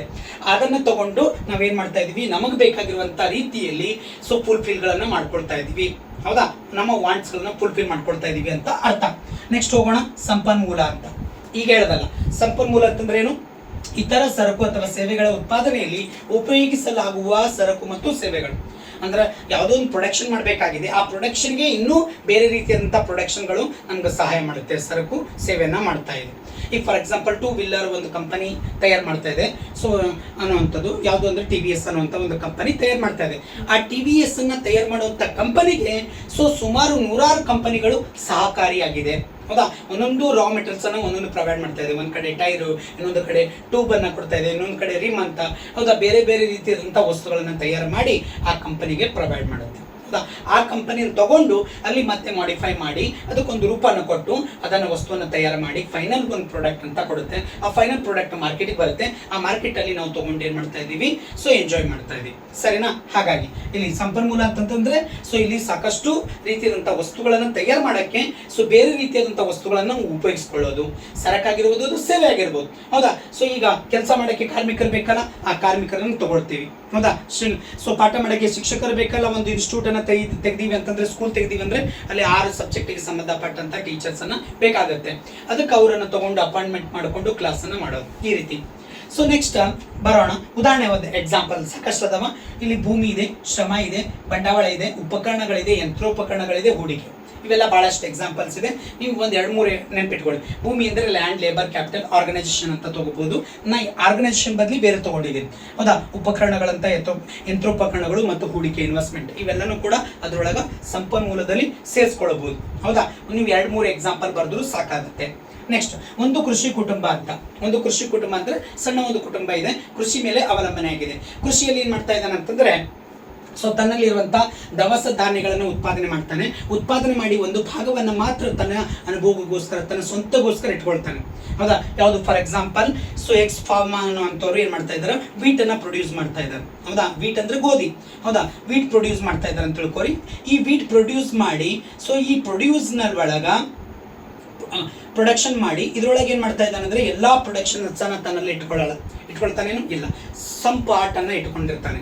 ಹೌದಾ, ಈ ಫಾರ್ ಎಕ್ಸಾಂಪಲ್, ಸೊ ಇದ್ರೊಳಗ ಅಂತಂದ್ರೆ ಅವ ಏನ್ ಮಾಡ್ತಾನೆ, ಒಂದು 50 ಕ್ವಿಂಟಲ್ ಅಷ್ಟು ಏನ್ ಪ್ರೊಡಕ್ಷನ್ ಮಾಡಿದಾನಂದ್ರೆ ವೀಟ್, ಅದ್ರೊಳಗ 10 ಒಂದು ಪಾಕೆಟ್ ಅಥವಾ 10 ಯೂನಿಟ್ಸ್ ಅಷ್ಟು ಏನ್ ಮಾಡ್ತಾ ಇದ್ದಾನೆ ತನ್ನ ಇಟ್ಕೊಂಡು ಉಳಿದಂತ ಒಂದು 40 ಏನ್ ಮಾಡ್ತಾ ಇದ್ದಾನ, ಸೇಲ್ ಮಾಡ್ತಾ ಇದ್ದಾನ. ಯಾಕಂತಂದ್ರೆ ಅವನಿಗೆ ಮುಂದಿನ ದಿನದಲ್ಲಿ ಸೊ ಅವನಿಗೇನ್ ಬೇಕು, ಆದಾಯ ಬೇಕು. ಹೌದಾ, ಇನ್ಕಮ್ ಬೇಕು. ಅದಕ್ಕೋಸ್ಕರ ಸೊ ತನ್ನ ಫ್ಯಾಮಿಲಿನ ನಡೆಸ್ಕೋಸ್ಕರ ಅವ ಏನ್ ಮಾಡ್ತಾ ಇದ್ದಾನೆ, 10 ಮಾತ್ರ ತನ್ನಲ್ಲಿ ಇಟ್ಕೊಂಡು, ತನ್ನ ಅನುಭವಗೋಸ್ಕರ ಇಟ್ಕೊಂಡು, ಕನ್ಸಂಪ್ಷನ್ಗೋಸ್ಕರ ಇಟ್ಕೊಂಡು, ರಿಮೈನಿಂಗ್ ಏನ್ ಮಾಡ್ತಾ ಇದ್ದಾನೆ, 40 ಯೂನಿಟ್ಸ್ ಅಷ್ಟು ಸೇಲ್ ಮಾಡ್ತಾ ಇದ್ದಾನ. ಹೌದಾ, ಮಾರಾಟ ಮಾಡ್ತಾ ಇದ್ದಾನೆ. ಆ ಮಾರಾಟ ಮಾಡೋದ್ರ ಮುಖಾಂತರ ಅವನಿಗೇನ್ ಬರ್ತಾ ಇದೆ, ಆದಾಯ ಬರ್ತಾ ಇದೆ. ಸರಿನಾ, ಆ ಆದಾಯದಿಂದ ತಮಗೆ ಬೇಕಾಗಿರುವಂತಹ ಸೊ ಏನ್ ಬೇಕು ಅವುಗಳನ್ನೆಲ್ಲಾನು ಕೂಡ ಫುಲ್ಫಿಲ್ ಮಾಡ್ಕೊಳ್ತಾನೆ. ನೋಡಿ, ಹೌದಾ, ಇಲ್ಲಿ ನೋಡ್ರಿ, ದವಸ ಧಾನ್ಯಗಳನ್ನು ಉತ್ಪಾದಿಸುತ್ತಾನೆ. ಹೌದಾ, ಒಬ್ಬ ಕೃಷಿ ಕುಟುಂಬ. ಹೌದಾ, ಉತ್ಪನ್ನದ ಒಂದು ಭಾಗವನ್ನು ಅನುಭೋಗದ ಉದ್ದೇಶಕ್ಕಾಗಿ, ಅನುಭೋಗ ಅಂತ ತನ್ನ ಸ್ವಂತಗೋಸ್ಕರ ಇಟ್ಕೊಳ್ತಾನೆ. ಉಳಿದ ಭಾಗವನ್ನು ತಮ್ಮ ಬಯಕೆಗಳನ್ನು ಪೂರೈಸಿಕೊಳ್ಳಲು ಅಥವಾ ಉಡುಪುಗಳನ್ನು, ವಸತಿಯನ್ನ ಪಡೆಯೋಕ್ಕೋಸ್ಕರ ಅಥವಾ ವಿವಿಧ ಸೇವೆಗಳ ವಿನಿಮಯಕ್ಕಾಗಿ ಸಂಗ್ರಹಿಸಿಟ್ಟುಕೊಳ್ಳಬಹುದು. ಹೌದಾ, ಅವನ ನಾನಾ ರೀತಿಯಾದಂತಹ ಮುಂದಿನ ದಿನಗಳಲ್ಲಿ ಅವನ ಆಲೋಚನೆಗಳಿರುತ್ತೆ, ಮುಂದಿನ ದಿನಗಳಲ್ಲಿ ತೀರ್ಮಾನಗಳನ್ನು ತಗೊಳ್ಬೇಕಾಗತ್ತೆ. ಅದಕ್ಕೋಸ್ಕರ ಒಂದಿಷ್ಟು ಹಣವನ್ನ ಬೇಕಾಗಿರುತ್ತೆ. ಅದಕ್ಕೋಸ್ಕರ ಒಂದಿಷ್ಟು ವಸ್ತುವನ್ನ ಇಟ್ಕೊಂಡಿರ್ತಾನೆ. ಆ ವಸ್ತುವನ್ನ ಮಾರಾಟ ಮಾಡಿ ಮುಂದೆ ಅವ ಏನ್ ಮಾಡ್ತಾ ಇದ್ದಾನ, ಸೊ ತನ್ನ ಜೀವನವನ್ನ ನಡೆಸ್ತಾರೆ. ಯಾರು, ಒಬ್ಬ ಕೃಷಿ ಕುಟುಂಬಕಾರ. ಹೌದಾ, ಅದೇ ತರ ಇನ್ನೊಬ್ಬ ನೇಕಾರ. ಹೌದಾ, ನೇಕಾರ ಅಂದ್ರೆ ನೂಲುಕಾರ ಅಂತ ಕರಿತಾ ಇದೀವಿ, ವೀವರ್ ಅಂತ ಕರಿತಾ ಇದೀವಿ, ಅವನು ಸ್ಟಿಚರ್ ಅಂತ ಕರಿತಾ ಇದೀವಿ. ಅಂದ್ರೆ ಏನು, ಫಾರ್ ಎಕ್ಸಾಂಪಲ್ ಉಣ್ಣೆ ಇದೆ, ಕಾಟನ್ ಇದೆ. ಹೌದಾ, ಇವು ಏನಂತಂದ್ರೆ ರಾ ಮೆಟೀರಿಯಲ್ಸ್. ಈ ರಾ ಮೆಟೀರಿಯಲ್ ಅನ್ನ ಹಿಂಜಿ ಅದನ್ನ ತೆಗೆದು ಅದನ್ನ ಮಾಡಬೇಕಾಗತ್ತೆ, ಒಂದು ಬಟ್ಟೆನ ತಯಾರು ಮಾಡಬೇಕಾಗತ್ತೆ. ಆ ಬಟ್ಟೆನ ತಯಾರು ಮಾಡಿದಾಗ ಅಲ್ಲಿ ರಗ್ ತಯಾರಾಗುತ್ತೆ. ಹೌದಾ, ಬೆಡ್ಶೀಟ್ಗಳನ್ನು ತಯಾರಾಗುತ್ತೆ, ಶಾಲ್ಗಳನ್ನು ತಯಾರಾಗುತ್ತೆ, ಟಿ ಶರ್ಟ್ಸ್ಗಳನ್ನು ತಯಾರಾಗುತ್ತೆ. ಹೌದಾ, ಬೇರೆ ಬೇರೆ ರೀತಿಯಾದಂಥ ವಸ್ತುಗಳು ತಯಾರಾಗುತ್ತೆ. ಆ ತಯಾರಾಗಿದ್ದ ವಸ್ತುವನ್ನ ಮಾರಾಟ ಮಾಡ್ತಾನೆ ಮಾರುಕಟ್ಟೆಯಲ್ಲಿ. ಆ ಮಾರುಕಟ್ಟೆಯಲ್ಲಿ ಮಾರಾಟ ಮಾಡಿ ಅದರಿಂದ ಬಂದಂತ ಲಾಭವನ್ನ, ಆದಾಯವನ್ನ ಅವ ಏನ್ ಮಾಡ್ತಾನೆ, ತನಗೆ ಬೇಕಾಗಿರುವಂತ ಮತ್ತೆ ವಸ್ತುಗಳನ್ನ, ಅನುಭವಗಳನ್ನ ಪಡಿತಾನೆ ಅಂತ. ನೋಡಿ, ತನ್ನಲ್ಲಿರುವಂತ ನೂಲು ಅಂತಂದ್ರೆ ಸೊ ಇಲ್ಲಿ ಯಾವುದೇ ರೀತಿಯಂತ ಒಂದು ಇದನ್ನ ತಗೊಳ್ಳಿ. ಆಮೇಲೆ ಉಣ್ಣೆ ಅಂತೂ ನಿಮ್ಗೆ ಗೊತ್ತಿದೆ. ಹೌದಾ, ಸೊ ಕುರಿಗಳ ಉಣ್ಣೆಯನ್ನ ತಗೊಂಡು ಹಿಂಜಿ ಅದರಿಂದ ಕಂಬಳಿಯನ್ನು ತಯಾರು ಮಾಡಬಹುದು, ಬೇರೆ ಬೇರೆ ರೀತಿಯಾದ ವಸ್ತುಗಳನ್ನು ತಯಾರು ಮಾಡ್ತಾನೆ. ಹೌದಾ, ಸೊ ತಯಾರಿಸಿ ಬಟ್ಟೆಗಳನ್ನು ವಿನಿಮಯ ಮಾಡಿ ತಾನು ಬಯಸುವ ಸರಕು ಮತ್ತು ಸೇವೆಗಳನ್ನ ಪಡೆಯಬಹುದು. ಹೌದಾ, ತನಗೆ ಏನು ಆಸೆಗಳಿದೆ, ಏನು ಆಕಾಂಕ್ಷೆಗಳಿದೆ ಅದೆಲ್ಲಾನು ಕೂಡ ಮಾಡಬಹುದು, ಪಡ್ಕೊಳ್ಬಹುದು. ಹೌದಾ, ಒಬ್ಬ ಕೃಷಿ ಕುಟುಂಬ ಏನು ಫ್ಯಾಮಿಲಿ ಮೆಂಬರ್ ಇದ್ದಾನೆ, ಸೊ ಅವನ ಮಗಳಿಗೆ ಡಾಕ್ಟರ್ ಓದಿಸ್ಬೇಕು, ಇಂಜಿನಿಯರಿಂಗ್ ಮಾಡಿಸ್ಬೇಕು, ಲಾಯರ್ ಮಾಡಿಸ್ಬೇಕು, ಈ ರೀತಿಯಾಗಿ ಕನಸನ್ನ ಹೊಂದಿರ್ತಾನೆ. ಅವಾಗ ಸೊ ತನ್ನಲ್ಲಿ ಇರುವಂತಹ ಎಲ್ಲಾ ವಸ್ತುಗಳನ್ನ ಮಾರಾಟ ಮಾಡಿ ಒಂದಿಷ್ಟು ಅಮೌಂಟ್ ಅನ್ನ ಕಲೆಕ್ಟ್ ಮಾಡಿ ಆದಾಯನ ಸೃಷ್ಟಿ ಮಾಡಿಕೊಂಡು ಮುಂದಿನ ಒಂದು ಕನಸುಗಳನ್ನ ಅವನು ಫುಲ್ಫಿಲ್ ಮಾಡಕ್ಕೆ ಪ್ರಯತ್ನ ಮಾಡುವಂಥದ್ದು. ಹೌದಾ, ನೆಕ್ಸ್ಟ್ ಬರ್ತಾರೆ ಶಿಕ್ಷಕರು. ಹೌದಾ, ಶಿಕ್ಷಕರ ಹತ್ರ ಏನೇ ಇರುತ್ತೆ, ಸ್ಕಿಲ್ಸ್ ಇರುತ್ತೆ, ನಾಲೆಜ್ ಇರುತ್ತೆ. ನೆನಪಿಟ್ಕೊಳ್ಳಿ, ಇದು 1 ಮಾರ್ಕ್ಸ್ ಬರ್ಬೋದು ನಿಮ್ಗೆ. ಮ್ಯಾಥ್ಸ್ ದಿ ಫಾಲೋವಿಂಗ್ ಒಳಗ ಬರುತ್ತೆ ಶಿಕ್ಷಕ ಅಂತೇಳಿ. ಹೌದಾ, ಆ ಶಿಕ್ಷಕ ಅಂತಂದ್ರೆ ಅಲ್ಲಿ ಅವನಲ್ಲಿ ಏನಿರುತ್ತೆ, ಟ್ಯಾಲೆಂಟ್ ಇರುತ್ತೆ, ಸ್ಕಿಲ್ ಇರುತ್ತೆ. ನೆನಪಿಟ್ಕೊಳ್ಳಿ, ಕೌಶಲ್ಯ ಅಂತ ಕರಿತಾ ಇದೀವಿ. ಹಾಗಾಗಿ ಅಲ್ಲಿ 1 ಮಾರ್ಕ್ಸ್ ಬರುವಂತ ಸಾಧ್ಯತೆಗಳು ಇರುತ್ತೆ. ನೆನಪಿಟ್ಕೊಳ್ಳಿ ಸ್ನೇಹಿತರೆ. ಶಾಲೆಯಲ್ಲಿ ವಿದ್ಯಾರ್ಥಿಗಳಿಗೆ ಬೋಧಿಸಿ ಏನ್ ಬೋಧಿಸ್ತಾನ, ಹೌದಾ, ತನ್ನಲ್ಲಿರುವಂತಹ ಜ್ಞಾನವನ್ನ ಕೊಡ್ತಾನೆ. ಆ ಜ್ಞಾನದ ಮುಖಾಂತರ ಹಣವನ್ನ ಪಡಿತಾನೆ, ಸಂಪಾದಿಸಬಹುದು. ಆ ಹಣವನ್ನ ಉಪಯೋಗಿಸಿಕೊಂಡು ತಮಗೆ ಬೇಕಾಗಿರುವಂತಹ ಸರಕು ಮತ್ತು ಸೇವೆಗಳನ್ನ ಪಡಿಬಹುದು. ಹೌದಾ, ಸರಕು ಮತ್ತು ಸೇವೆಗಳನ್ನು ಎಲ್ಲಿಂದ ಅವನಿಗೆ ಆದಾಯ ಬರುತ್ತೆ ಅಲ್ಲ, ಸ್ಯಾಲ್ರಿ ಬರುತ್ತೆ ಅಲ್ಲ, ಆ ಸ್ಯಾಲ್ರಿಯಿಂದ ತನಗೆ ಬೇಕಾದಂತ ಒಂದು ವಸ್ತುಗಳನ್ನ ಪಡಿತಾನೆ. ನೆನಪಿಟ್ಕೊಳ್ಳಿ ಶಿಕ್ಷಕ. ಅದೇ ತರ ಒಬ್ಬ ಕೆಲಸಗಾರ. ಹೌದಾ, ಕೆಲಸಗಾರ ಅಂತಂದ್ರೆ ಕಾರ್ಮಿಕ, ಯಾವನೇ ಆಗಿರ್ಬೋದು. ಹೌದಾ, ಸೊ ಈ ಅಂದ್ರೆ ಕಟ್ಟಡ ಕಾರ್ಮಿಕ ಆಗಿರ್ಬೋದು. ಹೌದಾ, ದಿನಗೂಲಿ ನೌಕರ ಆಗಿರ್ಬೋದು, ಬಸ್ ಕಂಡಕ್ಟರ್ ಆಗಿರ್ಬೋದು, ಡ್ರೈವರ್ ಆಗಿರ್ಬೋದು. ಸೊ ಮತ್ತೆ ಯಾರಂತಂದ್ರೆ ದಿನನಿತ್ಯದಲ್ಲಿ ನಾವು ನೋಡ್ತಾ ಇರ್ತೀವಲ್ಲ, ಸುತ್ತಮುತ್ತ ವಸ್ತುಗಳನ್ನ ತಯಾರು ಮಾಡುವಂಥವ್ರು ಆಗಿರ್ಬೋದು, ಮಾರಾಟ ಮಾಡುವಂಥವ್ರು, ಇವರೆಲ್ಲರೂ ಕೂಡ ಇದ್ರೊಳಗ ಸೇರ್ಪಡೆ ಆಗುವಂಥವ್ರು. ಸೊ ಇವರು ಸಹ ಬೇರೆಯವರಿಗಾಗಿ ಕೆಲಸ ಮಾಡುವ ಮೂಲಕ ಸೊ ತಾನು ಸಂಪಾದಿಸಬಹುದಾದಷ್ಟು ಏನು ಸಂಪಾದನೆ ಮಾಡ್ತಾರಲ್ಲ ಅದು ಆ ಹಣದಿಂದ ತನ್ನ ಅಗತ್ಯತೆಗಳನ್ನು ಪೂರೈಸಿಕೊಳ್ಳಲು ಪ್ರಯತ್ನಿಸುತ್ತಾನೆ. ಹೌದಾ, ತನಗೇನು ಬೇಕು ಏನು ಬೇಡಗಳನ್ನು ಅವನು ಡಿಸೈಡ್ ಮಾಡ್ಕೊಳ್ತಾನೆ. ಎದರಿಂದ? ತನ್ನ ಶ್ರಮ ಶಕ್ತಿಯಿಂದ. ನೆನ್ಪಿಟ್ಕೊಳ್ಳಿ. ಒಟ್ಟಾರೆಯಾಗಿ ಕೊನೆಯದಾಗಿ ನಮ್ಮ ಸಮಾಜದಲ್ಲಿನ ಜನರು ಹೊಂದಲು ಬಯಸುವಷ್ಟು ಪ್ರಮಾಣಕ್ಕೆ ಹೋಲಿಸಿದಾಗ ಸಮಾಜದಲ್ಲಿರುವಂತಹ ಸಂಪನ್ಮೂಲಗಳೇನಿದೆ, ಕೊರತೆ ಎಲ್ಲಿದೆ ನೆನ್ಪಿಟ್ಕೊಳ್ಳಿ ಸ್ನೇಹಿತರೆ. ಇದು ಭಾಳ ಇಂಪಾರ್ಟೆಂಟ್. ಇದ್ರ ಮೇಲೆ ಒಂದು ಪ್ರಶ್ನೆ ಬರುತ್ತೆ ಖಂಡಿತವಾಗ್ಲೂ, ಒಂದು ಮಾರ್ಕ್ಸಿಗೆ ಕೇಳ್ಬೋದು. ಹೌದಾ, ಸಮಾಜದಲ್ಲಿ ಏನಾಗಿದೆ, ಸಂಪನ್ಮೂಲಗಳು ಏನಾಗಿದೆ, ಅಪರಿಮಿತವಾಗಿದೆನಾ? ಇಲ್ಲ, ಸಂಪನ್ಮೂಲಗಳು ಬಹಳ ಕಡಿಮೆ ಆಗಿದೆ. ನೆನ್ಪಿಟ್ಕೊಳ್ಳಿ. ಆನಂತರ ಈ ಕೊರತೆಯ ಸಂಪನ್ಮೂಲಗಳು ಆಯ್ಕೆ ಸಮಸ್ಯೆಯನ್ನು ಉಂಟಾಗುತ್ತೆ. ಯಾಕೆ ಆಯ್ಕೆ ಸಮಸ್ಯೆಯನ್ನು ಉಂಟಾಗುತ್ತೆ? ಸೊ ಸಂಪನ್ಮೂಲಗಳು ಕಡಿಮೆ ಇದೆ, ಹಾಗಾಗಿ ಆಯ್ಕೆ ಅಂತ ಹುಟ್ಟುತ್ತೆ. ಆಯ್ಕೆ ಅಂತಂದ್ರೆ ಏನು? ಸೊ ಪ್ರಯಾರಿಟಿ, ಏನು ಇದು ತಗೋಬೇಕಾ ಏನಾದ್ರು ತಗೋಬೇಕಾ? ಯಾಕೆ? ಸೊ ಎರಡು ತಗೋಬೇಕಾದ್ರೆ ನಮ್ಮ ಆದಾಯ ಕಡಿಮೆ ಇರುತ್ತೆ. ಹೌದಾ, ಇದ್ದಂಥ ಆದಾಯದಲ್ಲಿ ನಾವು ಯಾವುದಾದ್ರೂ ಒಂದನ್ನ ತಗೋಬೇಕಾಗತ್ತೆ. ಹೌದಾ, ಈಗ ಅರ್ಥಶಾಸ್ತ್ರದ ಪಾಠವನ್ನು ನಾನು ಇವತ್ತು ಟಾಟಾ ಬಿರ್ಲಾ ಅಂಬಾನಿ ಇವರ ಮಕ್ಕಳ ಹತ್ರ ಹೋಗಿ ನಾನು ಪಾಠ ಮಾಡಿದೆ ಅಂತಂದ್ರೆ ಹುಚ್ಚಿದ್ದಾನ ಅಂತ ಹೇಳ್ತಾನೆ. ಯಾಕಂದ್ರೆ ಸೊ ಅವರಿಗೆ ಯಾವುದೇ ರೀತಿಯಂತ ಇದ್ರ ಬಗ್ಗೆ ಸೊ ಐಡಿಯಾಗಳು ಇರುವುದಿಲ್ಲ. ಹೌದಾ, ಅರ್ಥಶಾಸ್ತ್ರ ಬಗ್ಗೆ ಓದುವಂತ ಅವಶ್ಯಕತೆ ಇಲ್ಲ ಅವರಿಗೆ. ಯಾಕಂದ್ರೆ ಹೇರಳವಾದಂಥ ಒಂದು ಸಂಪನ್ಮೂಲಗಳು ಅವರಲ್ಲಿ ಇರೋದ್ರಿಂದಾಗಿ ಅವ್ರಿಗೆ ಯಾವುದೇ ರೀತಿಯಂತ ಆರ್ಥಿಕತೆ ಅಂದ್ರೇನು, ಆರ್ಥಿಕ ಸಮಸ್ಯೆಗಳು ಅಂತಂದ್ರೆ ಏನು, ಮೂಲ ಪಾಠ ಅಂತಂದ್ರೆ ಏನು, ಅವ್ರಿಗೆ ಯಾವುದು ಕೂಡ ಇದು ಬೇಕಾಗಿರುವುದಿಲ್ಲ. ಅದಕ್ಕೋಸ್ಕರ ಹೇಳ್ತಾ ಇದ್ದೀವಿ ನಾವು ಕ್ಲಾಸ್ನಲ್ಲಿ ಹೇಳುವಂಥ ಸಂದರ್ಭದಲ್ಲಿ ಕೆಲವು ಸಲ ನಗೆ ಪಾಠಕ್ಕಾಗಿ ಹೇಳಿರ್ತೀವಿ. ಹೌದಾ, ಸೊ ಹಾಗಾಗಿ ಇಲ್ಲಿ ಕೂಡ ಅದೇ ಸಮಸ್ಯೆ, ಆರ್ಥಿಕ ಸಮಸ್ಯೆನ ನಾವು ಯಾವಾಗ ಕಾಣ್ತೀವಿ ಅಂದ್ರೆ ದಿನನಿತ್ಯದಲ್ಲಿ ಚಟುವಟಿಕೆಯನ್ನು ತೊಡಗಿಕೊಂಡಾಗ ನಮ್ಗೆ ಇವೆಲ್ಲನೂ ಕಾಣುತ್ತೆ. ಹೌದಾ, ಯಾಕಂದ್ರೆ ನಾನು ದಿನನಿತ್ಯದಲ್ಲಿ ಫ್ಲೈಟಲ್ಲಿ ಓಡಾಡಬೇಕಂತ ಅನ್ನೋಂಥ ಆಸೆ ಇದೆ. ಬಟ್ ಅದು ಸಾಧ್ಯನಾ? ಇಲ್ಲ. ಯಾವಾಗ ಸಾಧ್ಯ ಆಗುತ್ತೆ ಅಂತಂದ್ರೆ ಆ ರೀತಿಯಾದಂಥ ಆ್ಯನ್ಯುವಲ್ ಇನ್ಕಮ್ಗಳನ್ನು ಇದ್ದಾಗ ನಾವು ಆರಾಮಾಗಿ ಹೋಗ್ಬೋದು. ಹೌದಾ, ಸೊ ಕಾರ್ ಇದೆ ಇವತ್ತು. ಹೌದಾ, ಸೊ ಇವತ್ತು 2 ವೀಲರ್ ಇದೆ, ನಾಳೆಗೆ ಕಾರನ್ನು ತಗೋಬೇಕಂತಿದೆ ಆಸೆ. ಸೊ ಆ 2 ವೀಲರ್ ಹೋಗಿ 4 ವೀಲರ್ ಅನ್ನು ತಗೋಬೇಕಾದ್ರೆ ನನ್ನ ಆದಾಯ ಜಾಸ್ತಿ ಆಗಬೇಕಾಗತ್ತೆ. ಅಂದ್ರೆ ಒಟ್ಟಾರೆಗೆ ಸಂಪನ್ಮೂಲಗಳು ಕಡಿಮೆ ಇರೋದ್ರಿಂದಾಗಿ ಮನುಷ್ಯನ ಆಸೆ ಆಕಾಂಕ್ಷೆಗಳು ಹೆಚ್ಚಿಗಿರೋದ್ರಿಂದಾಗಿ ಅಲ್ಲಿ ಸಮಸ್ಯೆನ ಹುಟ್ಟಾಕತ್ತೆ. ಆ ಹುಟ್ಟಾಕುವಂಥ ಸಂದರ್ಭದಲ್ಲಿ ನಾವು ಆಯ್ಕೆ ಅನ್ನುವಂಥದ್ದು ಮಾಡ್ಕೋಬೇಕಾಗತ್ತೆ. ಯಾವುದಾದ್ರೂ ಒಂದನ್ನ ಆರಿಸ್ಕೊಳ್ಬೇಕಾಗತ್ತೆ. ಅದಕ್ಕೋಸ್ಕರ ನೆಕ್ಸ್ಟ್, ಒಂದು ಆರ್ಥಿಕತೆಯಲ್ಲಿ ಕೊರತೆ ಸಂಪನ್ಮೂಲಗಳು ಪರ್ಯಾಯ ನೋಡಿ. ಹೌದಾ, ಪರ್ಯಾಯ ಉಪಯೋಗಗಳನ್ನು ನೋಡಿ, ಭಾಳ ಇಂಪಾರ್ಟೆಂಟ್. ಇದನ್ನೇ ಸೊ ಏನಂತಂದ್ರೆ ಮಲ್ಟಿಪಲ್ ಚಾಯ್ಸ್ ಕ್ವಶನ್ ಅಲ್ಲಿ ಪ್ರಶ್ನೆನ ಇದು ಮಾಡ್ತಾ ಇದ್ದಾನೆ. ಪರ್ಯಾಯ ಉಪಯೋಗಗಳುಳ್ಳ ಅನ್ನುವಂಥ ಒಂದು ಕಾನ್ಸೆಪ್ಟ್ ಮೇಲೆ ಕಂಪಲ್ಸರಿ ಒಂದು ಕ್ವಶನ್ಸ್ ಅನ್ನ ಫ್ರೈ ಮಾಡ್ತಾನೆ, ನಿಮ್ಗೆ ಗೊತ್ತಿರಲಿ ಅಂತ ಹೇಳಿ. ಹೌದಾ, 2 ಕ್ವಶನ್ಸ್ ಇಲ್ಲಿ ಇದರಲ್ಲಿ ಕೇಳಿದ್ದಾನೆ. ಒಂದು ಸಂಪನ್ಮೂಲಗಳೇನಾಗಿದೆ ಅಂದ್ರೆ ಆಯ್ಕೆ ಸಮಸ್ಯೆನ ಉಂಟು ಆಗುತ್ತೆ. ಇದು may be fill in the blanks ಒಳಗೆ ಬರುತ್ತೆ. ಸೊ ಇದು ಏನಾಗುತ್ತೆ, ಸೊ ಇಲ್ಲಿ ಏನಂತಂದ್ರೆ ಇದ್ರ ಮೇಲೆ ಒಂದು ಪ್ರಶ್ನೆ ಬರುತ್ತೆ. ಯಾವುದು ಅಂದ್ರೆ ಚೂಸ್ MCQ ಕ್ವಶನ್ಸ್ ಮೇಲೆ ಬರುತ್ತೆ. 2 ಕಾನ್ಸೆಪ್ಟ್ ಇದ್ರ ಮೇಲೆ ಇದೆ, ನೆನ್ಪಿಟ್ಕೊಳ್ಳಿ 1 ಮಾರ್ಕ್ಸಿಗೆ. ಹೌದಾ, ಈ ತರ. ಸೊ ಇವೆಲ್ಲ ಒಟ್ಟಾರೆಯಾಗಿ ಅದನ್ನೇ ಹೇಳ್ತಾ ಇದ್ದೀನಿ ಲಾಸ್ಟಿಗೆ. ಸೊ ಏನಂತ ಉಪಯೋಗಗಳನ್ನು ಹೊಂದಿರುವಂಥ ಸ್ಪರ್ಧಾತ್ಮಕ ಬಳಕೆಯನ್ನು ಹೊಂದಿದೆ. ಸೊ ಅದಾದ ನಂತರ ಮತ್ತೆ ಇದು ಈ ರೀತಿಯಾದಂಥ ಒಂದು ಆಸೆ ಆಕಾಂಕ್ಷೆಗಳನ್ನು ಬರುತ್ತೆ ಅನ್ನುವಂಥದ್ದು ಈ ಒಂದು ಕಾನ್ಸೆಪ್ಟ್ ಅನ್ನ ಹೇಳುತ್ತೆ ಒಟ್ಟಾರೆಯಾಗಿ. ಸೊ ಇವತ್ತಿನ ಒಂದು ಕಾನ್ಸೆಪ್ಟ್ ನಲ್ಲಿ ಒಂದು ಸರಳವಾದಂಥ ಆರ್ಥಿಕತೆಯಲ್ಲಿ ಯಾವ ರೀತಿಯಾಗಿ ಸಂಪನ್ಮೂಲಗಳನ್ನು ಉತ್ಪಾದನೆ ಆಗುತ್ತೆ, ಆ ಸಂಪನ್ಮೂಲಗಳನ್ನು ಹೇಗೆ ಯುಟಿಲೈಸ್ ಮಾಡ್ಕೊಳ್ತಾ ಇದೀವಿ ಅನ್ನೋದು ಈ ಕಾನ್ಸೆಪ್ಟ್ ನಲ್ಲಿ ಹೇಳ್ಬೇಕು ಅನ್ಕೊಂಡಿದ್ದೀನಿ. ಇದು ಕ್ಲಿಯರ್ ಆಯ್ತು ಅಂತ ಅನ್ಕೊಂಡಿದ್ದೀನಿ. ಮುಂದಿನ ಕ್ಲಾಸ್ನಲ್ಲಿ ನಾವೇನ್ ಮಾಡೋಣ ಅಂತಂದ್ರೆ ಒಂದು ಆರ್ಥಿಕತೆಯ ಸಮಸ್ಯೆಗಳು ಅಂತ, ಒಂದು ಆರ್ಥಿಕತೆಯ ಕೇಂದ್ರೀಯ ಸಮಸ್ಯೆಗಳಂತ ಏನೇನು ನಾವು ಕರಿತಾ ಇದೀವಿ, the central problem of on economy ಅಂತ ಕರಿತಾ ಇದೀವಿ. ಸೊ ಆ ಒಂದು ಸಮಸ್ಯೆನ ನಾವು ನೋಡೋಣ ಏನೇನಿದೆ ಅನ್ನುವಂಥದ್ದು. What to produce, then how to produce, for whom to produce ಅನ್ನುವಂಥದ್ದು. ಹೌದಾ, ಮುಂದಿನ ಕ್ಲಾಸ್ನಲ್ಲಿ ಅದನ್ನು ಕಂಟಿನ್ಯೂ ಮಾಡೋಣ. Thank you everyone, love you all.